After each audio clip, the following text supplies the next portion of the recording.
Hi everyone, मी मोनाली. साडी नेसून तुरीच्या दाण्यांची आमटी कशी करायची हेच मी आज तुम्हाला या व्हिडिओमध्ये सांगणार आहे. सगळ्यात अगोदर आपण आपले केस बांधून घ्यायचे.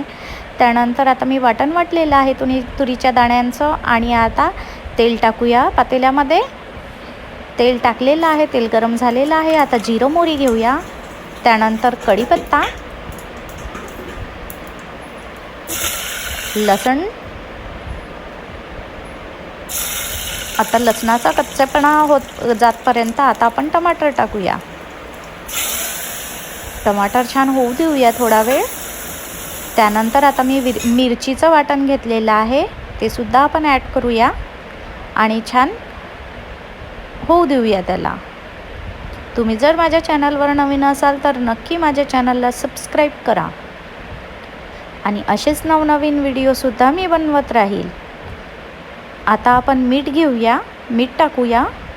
मी 1.5 चम्मचच्या जवळपास टाकलेला आहे.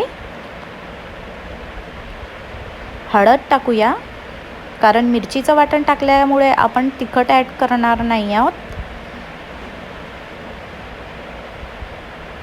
जिरेपूड घेऊया आणि आता छान मिक्स करूया. मिक्स झालेलं आहे. त्यानंतर जे पाणी उरते आपलं मिक्सरच्या पॉटमध्ये ते सुद्धा टाकूया आणि छान आता पूर्ण मिक्स करूया.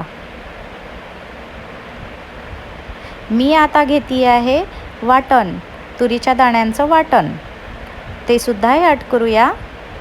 आता ॲड करून त्यामध्ये होऊ देऊया आणि आता पाणी टाकूया. मी 2-3 ग्लासांच्या जवळपास पाणी टाकलेलं आहे, कारण माझं वाटण थोडं जास्त असल्यामुळे. तुम्ही जर माझ्या चॅनलवर नवीन असाल तर नक्की माझ्या चॅनलला सबस्क्राईब करा आणि इंस्टाग्रामला सुद्धा फॉलो करायला विसरू नका. आता याला छान अर्धा तास वगैरे होऊ देऊया. आपण 25 ते 30 मिनिट होऊ देऊया आणि झाकण ठेवून देऊया. आता माझी आमटी रेडी झालेली आहे आणि कलर हा अप्रतिम आलेला आहे. बघा किती सुंदर. आणि याला आपण गरम गरम भात किंवा पोळ्यांसोबत सुद्धा खाऊ शकतो. चला तर आता हे आपण याला सर्व करूया. हे झालेलं आहे तयार. वाटीमध्ये काढून घेऊया. आता हे खाण्यासाठी